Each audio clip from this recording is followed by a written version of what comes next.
Time is a recurring theme in Christopher Nolan's films.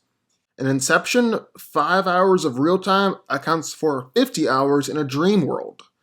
In Dunkirk, the story is told simultaneously through 3 different spans of time: a week on the beach, a day on the sea, and an hour in the air.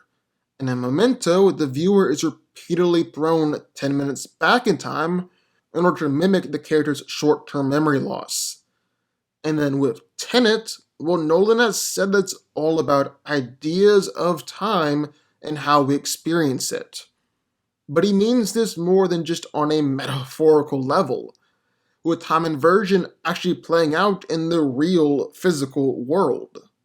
Time inversion is the temporal war at the heart of the film, a battle between past, present, and the future, which the protagonist joins with the secret organization Tenet in order to take down.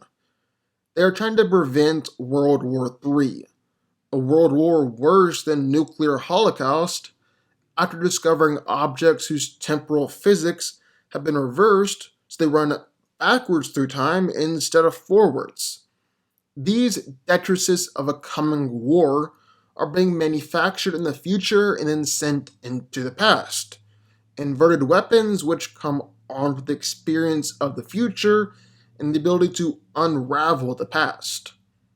On the actual screen, we see time inversion play out as though we are watching the inverted objects on rewind, while the rest of the scene goes in a linear motion. This is clarified later on when it says, "You are inverted. The world is not." This means that boats appear to be sailing backwards, cars driving, and guns firing in reverse too. Like the scientist explained to the protagonist as he fires an inverted bullet. You're not shooting the bullet, you're catching it. As Nolan puts it in the film's production notes, every law of physics is symmetrical. It can run forwards or backwards in time and be the same, except for entropy. Entropy is the degree of disorder in a system.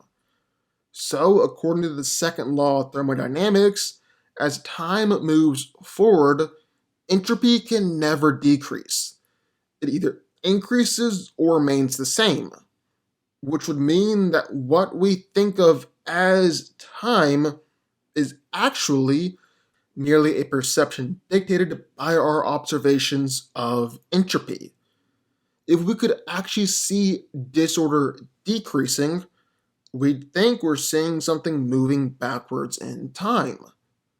Nolan says the theory is that if you could invert the flow of entropy for an object, you could reverse the flow of time for that object.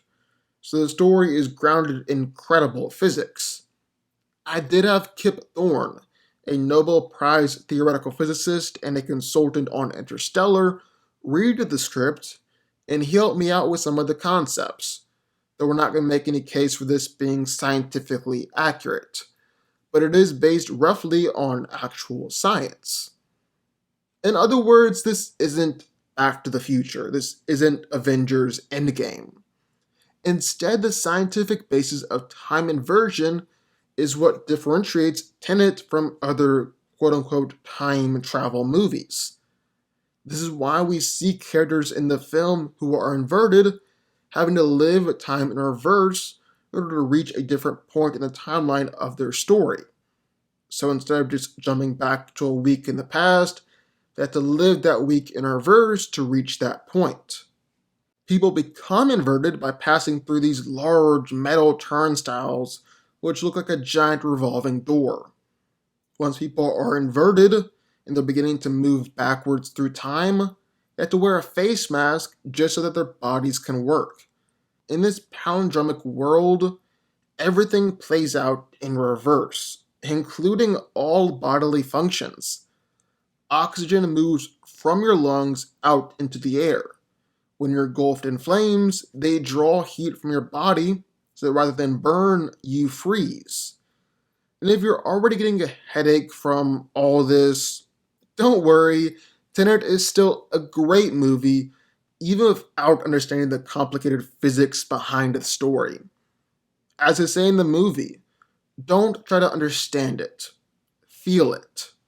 But what do y'all think? What do y'all think? I would love to hear your thoughts. Sign off in the comments down below. Also, be sure that like button, subscribe button, and turn on notifications, and I will see y'all next time.